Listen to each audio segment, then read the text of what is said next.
welcome everyone to the first podcast on Transient TCG. We've got Jamie or PokeTinKing here. Hello.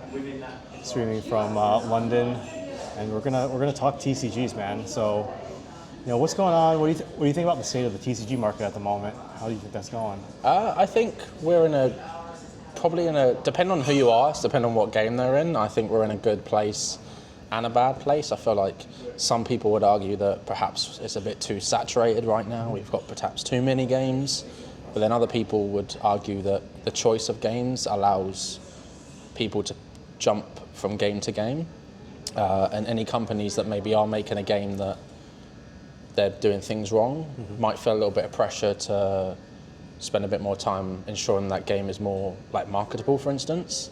With the competition that we have now, obviously it's continuous. Every single 5 minutes there's a new card game coming out. It's either a new one that you've never heard of or an IP that you have heard of. So I'd say in general, I think it reminds me of like the early 2000s where everything seems to have a card game. Some of them are good, some of them are bad, but I think generally speaking, most of them are probably better than the standard that we had, say 20 years ago, for instance.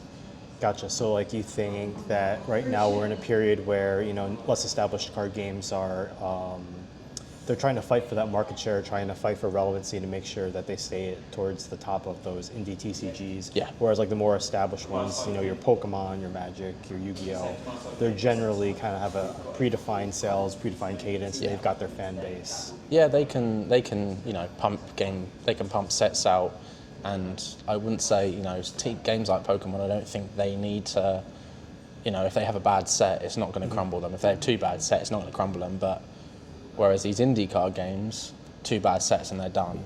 So they really have to focus a little bit more on making sure the product is a bit more polished. When you look at games like Flesh and Blood, obviously, there's sets that people disliked, but I've never found a set that there isn't people that did like it. So even Bright Lights, for instance, which for the most part I think people would argue is probably one of the worst sets, but I've actually found a fair few people that I've spoken to and interviewed have said, no, I think that's one of the best sets they made. So, and I think that being class specific worked in favour and against it, whereas like Magic the Gathering right now is spending a lot of time on their Universes Beyond. I think that's their way of future-proofing their product. I think they realise that they can't reprint the same cards a billion times and still get people in the game. I think the Universes Beyond is their way of bringing in new people into the game. So, there's I know a lot of people like that got into Magic through the Lord of the Rings set, and they went, oh, okay, well the next set they're going to do is Fallout, or they're going to do Final Fantasy, or they're going to do Marvel. So they go, okay, but now they're aware of Magic the Gathering in a deeper level than they were before, where it was a case of they'd walk past a store and go, okay, that's Magic. But now they're like, okay, I'll keep an eye on what they're going to be releasing. And I think that was smart from Magic, even if it is probably perhaps pushing away some of the more classic players and collectors. I think this is their way of bringing in a new age of collectors and potentially players. I don't know how that translates in terms of player base, but I'm sure it translates well in terms of like sales versus maybe a standard set. So I think, as a whole, I think it's really exciting to be part of card games, and I don't think there's been ever more an exciting time to be. Whether you're a player, whether you're a collector, whether you're an investor, whether you are, maybe not so much if you're a store sometimes with the absolute saturation that some of these games are releasing, which it makes it very hard sometimes. But I think overall, we're in a really good place. So, like, you brought up a couple great points there about like IP, like Magic the Gathering using IP to bring people in the game. Pokemon naturally is an IP in and of itself, between the games, the merch, all the different the TV shows, all the different things that Pokemon does, and Yu-Gi-Oh, much of the same. Yeah. A lot of the new card games coming out today is going to be something like your Lorcana, your One Piece, your Star Wars Unlimited. Those naturally have an IP attached to them.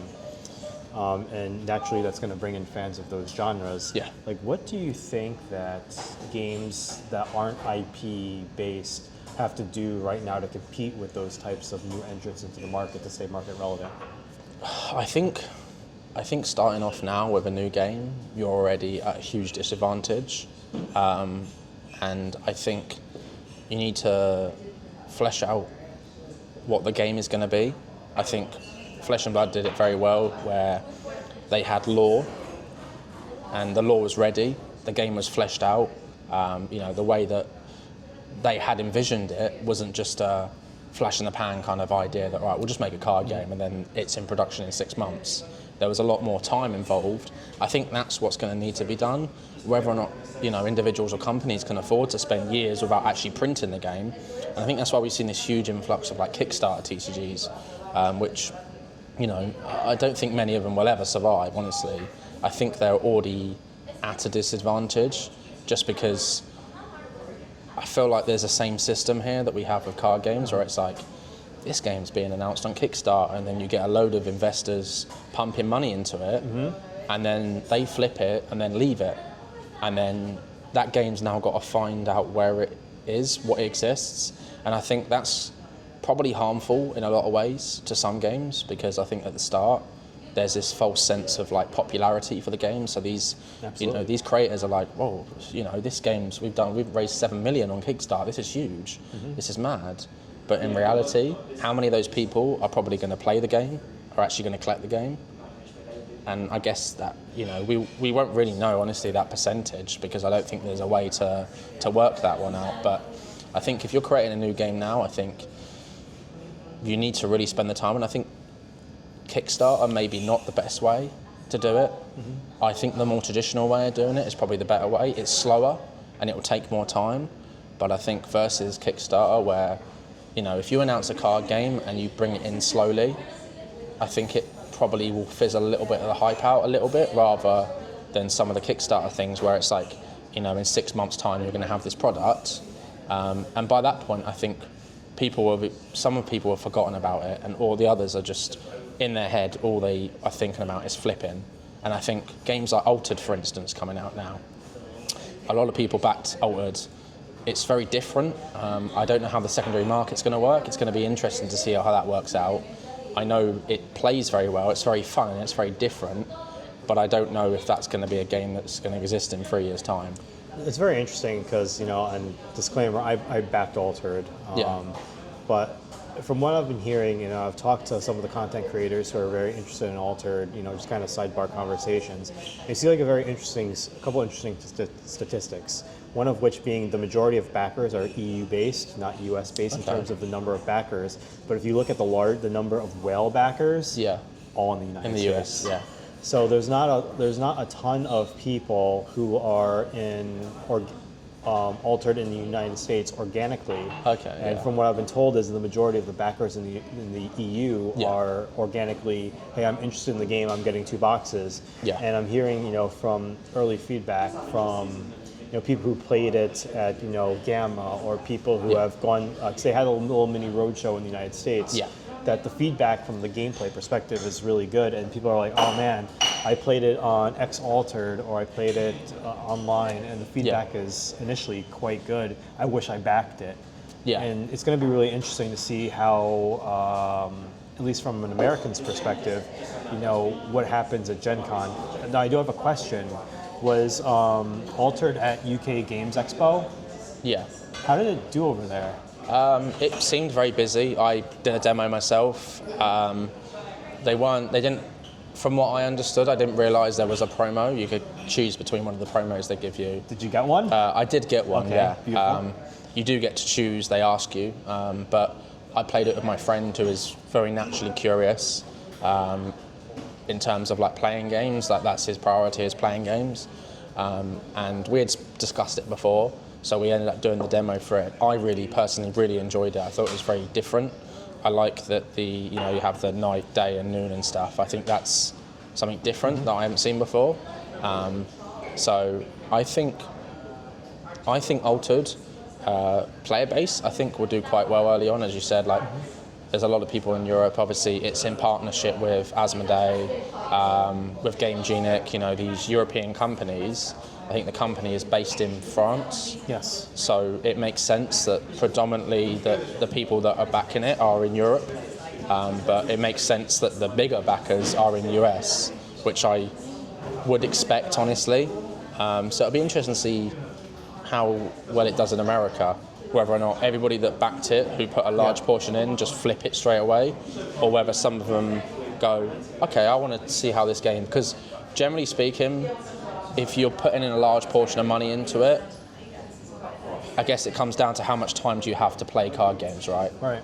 So do they simply have the time to actually try out the game and see how it plays, or is it always ever going to be just about the money? So I'm interested to see how Ultra does. Obviously, you know, you talk about other Kickstarter card games. You've got Sorcery, you've got the second set of Sorcery coming out. You've got Grand Archive, which seems to be ticking over, I think. Seems to be doing Grand quite well. Archive's in a really interesting spot. Have you heard about the news about the next set? I haven't, no. So there's this one particular card. It's called Dungeon Guide. It's I know Dungeon Guide. Yeah, it's a very infamous card. I don't want to say it's like. It'd be wrong for me to compare it to something like Sink Below because it's not like a common. But it's a very playable it's a rare card. and it's an extremely playable card to the point where if you play certain heroes, you need to play that particular card. Yeah. It's that strong, and it got to the point where that card is a rare, and you know rares are either 2 per pack if you don't get a hit, or they're 1 per pack if you get like an ultra rare or a super rare. Yeah. So you get a lot of rares is what I'm trying to say, and it was a $40 card in the United States market because it's that playable. So this new set is going to have an alt art, and they're going to print it in the set and as a reprint. Okay. So it's going to be interesting. And, you know, they made a statement about how they're going to be, you know, they're monitoring the secondary market and how they're going to increase the print runs accordingly to how, you know, the sets perform. So I think it's going to be really interesting for that particular game. Okay. Yeah. I mean, I know the Dungeon Guide was quite a popular one there. I think I sold my spare copies of Dungeon Guide. So yeah, I'm interested to see how the Kickstarter space goes. I have said this before, and I do feel like it is true, that we are probably towards the end of the life cycle of like these Kickstarter games in terms of like we had so many come out in a short period of time. I feel like it was probably a phase. Not to say there won't be Kickstarter card games, but I think the popularity of, if they release another 50, I think you'd see a number that would probably be dropping in terms of the amount of money being put in. I think people are a little bit more selective now. They've seen what's happened with card games like MetaZoo and Akora, where you know they were basically just pump and dumps, and there was, you know, it's very different than when you look at games like Grand Archive and Sorcery, who there seems to be a clear vision with how they want that game to be and how they want it to look like. And I think that's what's going to separate them from other card games that are going to come out over the next few years. And I think that's how you would do it if you were creating a new card game now. You know, to go back to like Flesh and Blood, to use Flesh and Blood as an example, I think every of those non-IP card games goes through their Monarch or Tails moment, if you will. Excuse me. And then the question is whether they survive. So like Grand Archive, for example, had a issue with their second set, Fractured Crown. Yeah. And frankly, it almost killed the game. Yeah. It was very, very, very close to killing the game. You know, and you know there were a lot of issues with Monarch, and Monarch really hurt the Flesh and Blood scene for a very long time. I wouldn't say it was close to killing the game, but it definitely hurt the game a lot.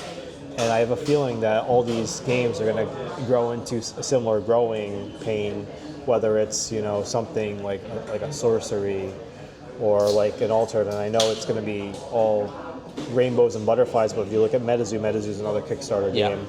You know, it was fine. You know, Kickstarter obviously stonks to the moon. Yeah. First edition stonks to the moon, and then when Wilderness and Cryptonation second edition came out, you know, that's when they started to have a little troubles, and you know, that's when things kind of started to hit the rocks. Yeah, I think with the way that Flesh and Blood got past Monarch and, you know, Tales of Aria, I think there's a clear, like, I've said it on the channel before where I've visited other card game stores and I've asked them about Flesh and Blood, and generally the same consensus, and I guess this probably would be anywhere where Flesh and Blood was released at that point, would be a lot of card game stores are either stocking Flesh and Blood still now, or the time that they stopped was around Monarch. And every store I find and I ask, oh, do you stock Flesh and Blood? And they go, we don't anymore, but we still have some. There'll always be Monarch, Tales of Aria, and Everfest. Yep. or just Monarch and Toa, and that gave them a bad taste in their mouth. And obviously, stores are running on small margins as it is. So if they're, and with the way that LSS manage the game in terms of like the pricing, I know in America they have like a proper map, but stores, a lot of the stores I've found, they haven't discounted the products, and I've said, if I buy all this would you cut me a deal? And a lot of them will just happily let that sit on the shelf, and it's just literally collecting dust. I can see a box at the bottom underneath stuff, and it's just a combination of packs in there. That was the clear moment for Flesh and Blood, and as you said, every game's going to have that. It's whether or not they can get through it, and I think Flesh and Blood was always going to, because of the way the game was designed, the way that LSSR, James White are, because it was never going to be a pump and dump. It was never about just making money. It was about creating a game, creating something more than just that. And I think that's why. And if you've got a company that would panic, because it's quite easily done, right? Print runs need to be controlled. There's a lot of learning. Flesh and Blood have learned so much. We've seen, the transition from Fab 1.0, 2.0, and 3.0, if we're going to call it that now. Other games are going to need to do that, but I don't think most companies have the capacity internally to be able to deal with that. So, Flesh and Blood had their moment of it challenges. Grand Archive had their moment of challenges. One Piece is currently going through its moments of challenge. Yeah. If you were a game store, what would you think that these companies have to do to kind of win you back over to start carrying the product again, holding events? Because I think it's, some, at least speaking from an American's perspective and from some of the game store owners I've talked to, they kind of have the attitude of once burned, never again. Yeah. Or fool me once, shame on me. Fool me once, shame on you. Fool me twice, shame on me. But I think there's a lot of these card games, the ones that do go through these challenges and still stand the test of time, have merit as a good card game. Personally, I think Flesh and Blood's the best card game. Yeah. That's just my bias showing. What do you think these stores need to do or these companies need to do to win these stores back? I think companies need to invest a bit more time in store relations. I'm sure that's going to be very difficult because a lot of it goes through distributor, but I think I know two of the 3 stores in the UK that stopped Fab from the start won't touch Fab again now. That's too bad. And I've spoken to them about it before, and they're very clear that they don't like the direction the game went. They don't like the arrogance of perhaps LSS in terms of the way they managed it. I think that companies would have to probably invest in research on a ground level to find out, okay, here's stores because with Gem ID, you can track like what stores were selling products, because I know one of the stores that I'm talking about spoke to LSS Direct, and they're like, what's going on? Your numbers at Armory levels are dropping right now. If it keeps dropping, there's going to be an issue, because obviously we know if they can't get Armory events running, they can't get product. So LSS are aware of these stores. It's just whether or not they care. And I think we are aware of, LSS stance and the distributors that wouldn't work with them at the start, where they're like, you wouldn't work with us when we started, we're not going to work with you again. I think that ego needs to be dropped. I don't think the game will ever get to the full potential it can be, unless that is. And I think working with these stores and going, right, look, the game is going through changes, there doesn't need to be any accountability or blame per se, but just making it aware to the stores that they are aware of the situation. We would love for you to stop Flesh and Blood and run events again. What can we do to help you? Because we want to see the game grow, we want to see it, and that would go a long way, I think, as a store owner. I know if I was a store, and it wouldn't be personal for me. Obviously we're fans of Flesh and Blood here, so there's that bias. But if you're a store, for the most part, you're probably not going to have bias. You don't care what game does well, as long as the games that you stock do well. Yep. It doesn't matter. And with the situation that we are in right now, everything costs a lot more for stores. The other thing as well is stores rely on champions, so community members, to push the game. It's not the store itself, it's not LSS. It's going to be passionate members of the community that are going to be running the Armory events. They're the ones that are going to be pushing it. Advertising it on social media. Come on, guys, let's come down. Tuesdays we're going to be doing CC, or Tuesday we're going to be doing Blitz or whatever. And I know my local scene went from 20 players having skirmishes to almost non-existent, and now we're back up to 10 to 14 players weekly because of two certain individuals that really pushed it. That posted in the groups, they were aggressive with it, saying, "Oh, you used to come. Would you be interested in coming back?" And I think relying on people too long, I think, is probably a bad way for the game to be managed. I think because if all those people went, like if you've got a community where you've got just one person running it, if he decides to get out the game for various reasons, or he moves away, or anything happens, and you haven't got someone else, that scene will die. And I've seen that happen before with stores. I think another thing as well, like with Flesh and Blood, for instance, the Armory system, when they changed like the XP thing, I saw a lot of players go, what's the point? Mm-hmm. So they'll play test at home now. They don't want to pay £5, £6, £7, £8 or whatever to go play Armory. They'd rather just play at home. They'll get a couple of beers, they'll grab some food, and they'll play at home. So, because the promos aren't incentivizing them, the XP doesn't mean anything now. So there's essentially no reason, bar wanting to maybe support the store itself, there's no reason for them to go. So, talking about Flesh and Blood specifically, just because, it's the game that we mostly have in common, and I think for a lot of the viewers that you're going to have, potentially probably do have a lot of experience with Flesh and Blood. Companies need to do a little bit more in terms of simply just making stores aware that they are aware, because until you know, you don't know. So you have these assumptions in your head like, well, they just don't care, or they're not aware. But I think that's probably what needs to be done for not just Flesh and Blood, but for games as well. I know it happens with other games. So like, just kind of anecdotally speaking, I'm a TCG player, seller. I see very distinct patterns of, someone buys a Flesh and Blood card, or someone buys a Grand Archive card.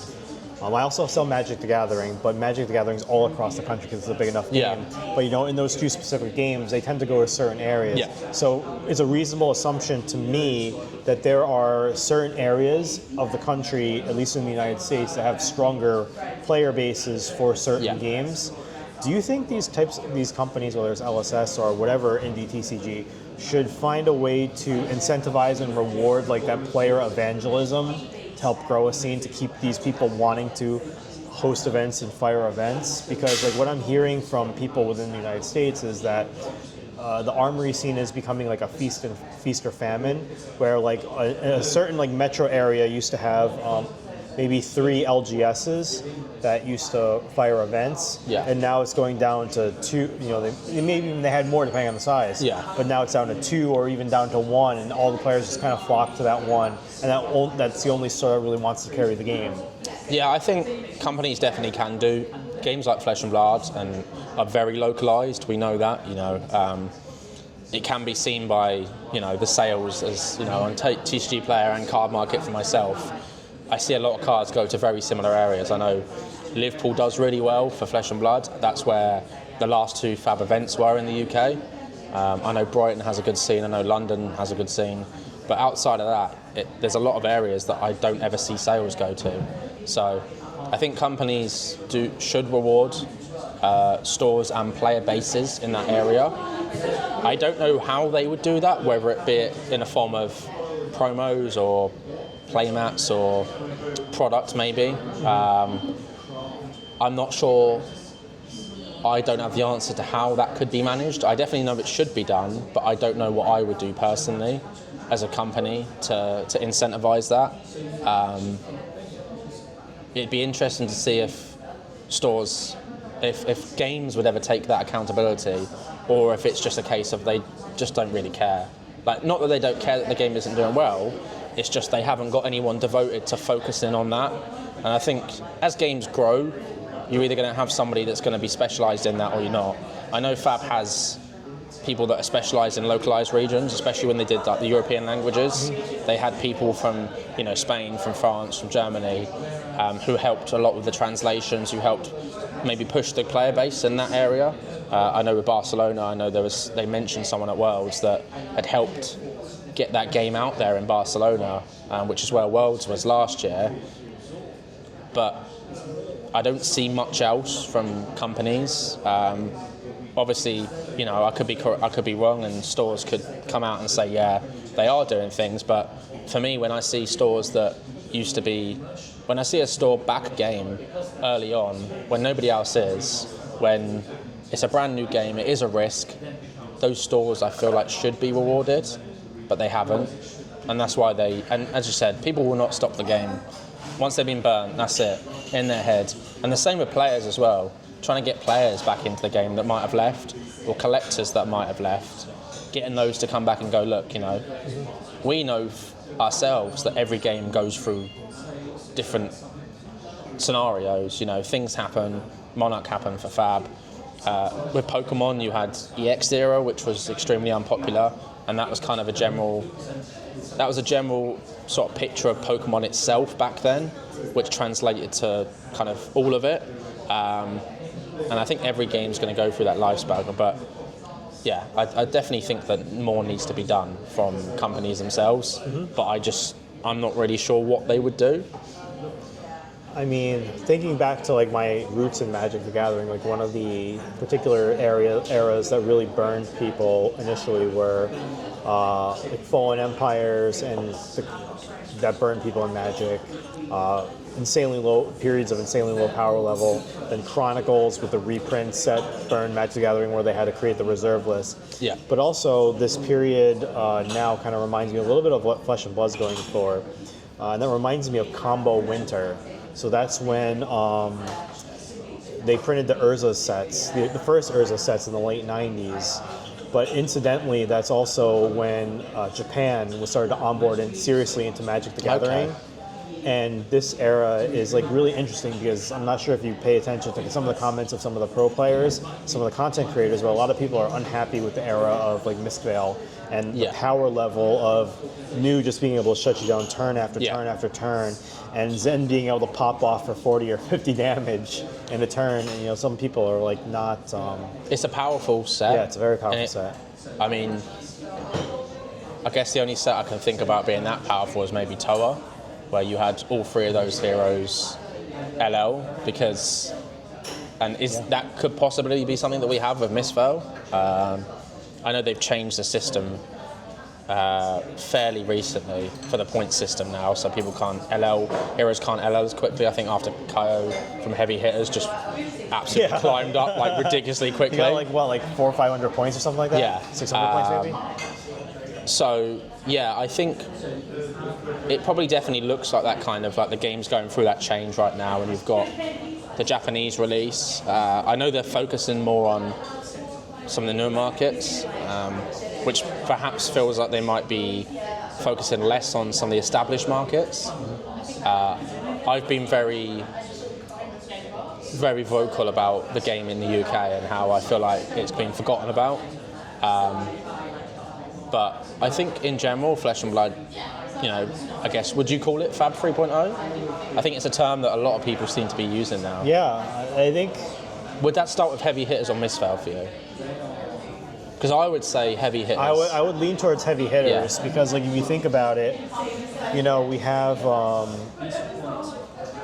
Heavy Hitters, which is basically like a return to Welcome to Wraith, if you will.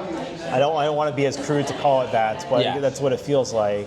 And then you have part the Mistveil, which is, you know, an introduction of new talented heroes. Yeah. And you have the next set, Rosetta, which is kind of like a return to Tales of Aria. Yeah. And then likely a lot of people think that we're going to get a return to Monarch after that. The third set in the trilogy. Yeah. Yeah. And I think, you know, that would kind of indicate to me that this is like Flesh and Blood 3.0. We kind of churned out some of the overpowered stuff. And now we're kind of going back into an era where we can, you know, push different game design, push power a little bit. You know, because I understand, you know, people want powerful cards, people want collectible cards, because if you're LSS, you know, your goal is to sell boxes. Your goal is not to give a bajillion promos out. Your goal is to, you know, support that scene and give out and sell boxes. So I think we're in a Fab 3.0. Yeah, I think the way I described it is probably a less thought out way of describing it, because I'm more of a sort of a collector and a seller of the game. But Fab 1.0 felt like, obviously that was the start of the game.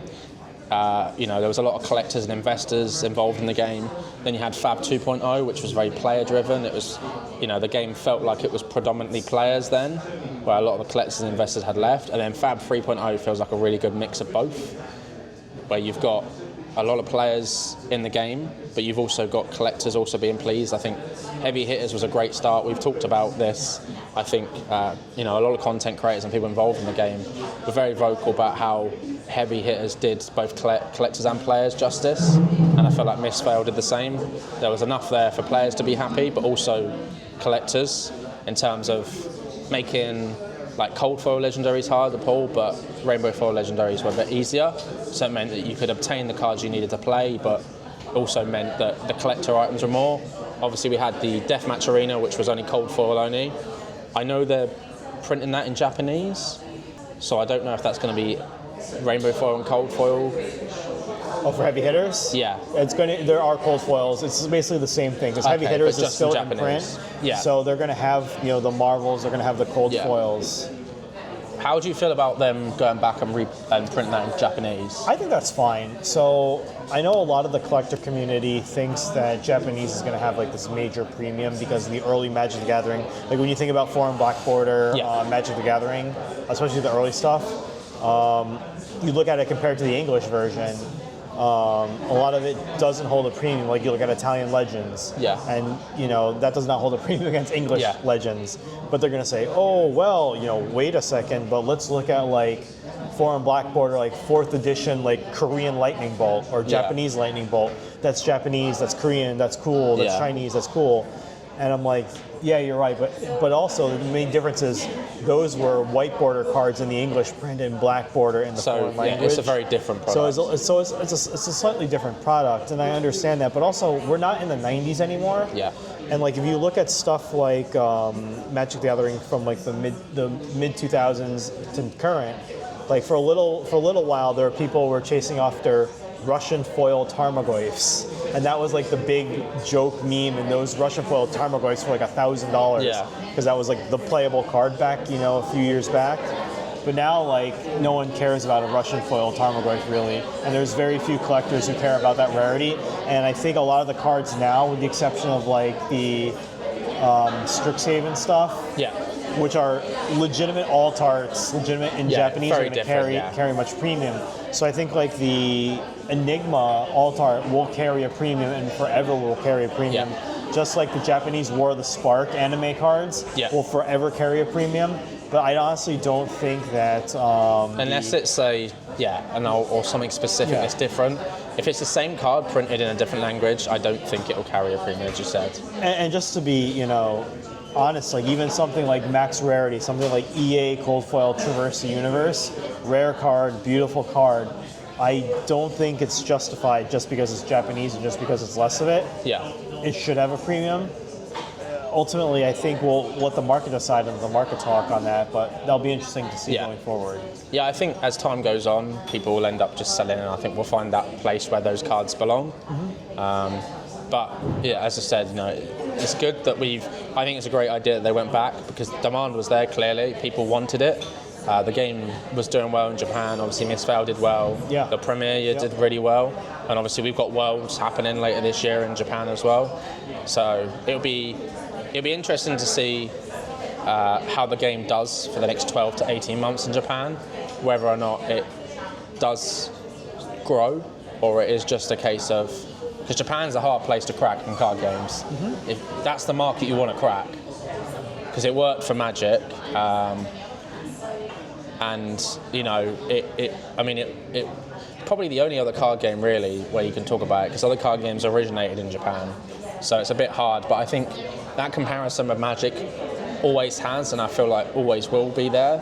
People will always compare it to, well, this is like this, and because it is the most similar thing, and people want to have something to base things on when they provide an argument or a debate, and the only thing you really can compare it to is Magic. Obviously, naturally, with the history of James White and such. But yeah, it'd be interesting to see how that pans out. So here's I'm going to tell you a piece of information I heard about the Japanese market, and I want you to react to it. Okay. The Japanese have Welcome to Wraith, Unlimited, Rainbow Foil Tunic, buy listed at 150 American dollars. Their store buy list. Wow. Okay. That's interesting. I don't see the UK's and stores in the UK don't have buy lists for singles. Fair. There's not a single one in the UK that has a buy list. But the fact that, what are they at the moment in America? They're pushing 130 USD. Okay. Let me look. Let's fact check myself here. So we're gonna go TCG player. That's interesting. 150 buy list. I guess with a card like the Tunic, obviously that's been so relevant for so long. I'm curious to see where it is in America now. So right now in America, excluding the French one, you have a person who's got 0% feedback for 126 plus 5 shipping, plus sales tax. Okay. And then the verified low is $132. That's interesting. $150 buy list. So I know early on when they announced this Japan roadmap that I know a lot of the alpha tunics were going to Japan. I know there was a lot of buyers that just started coming out. Mm-hmm. And obviously they wanted those first 3 sets to get them early. Now I know that they're going to get a kind of history pack.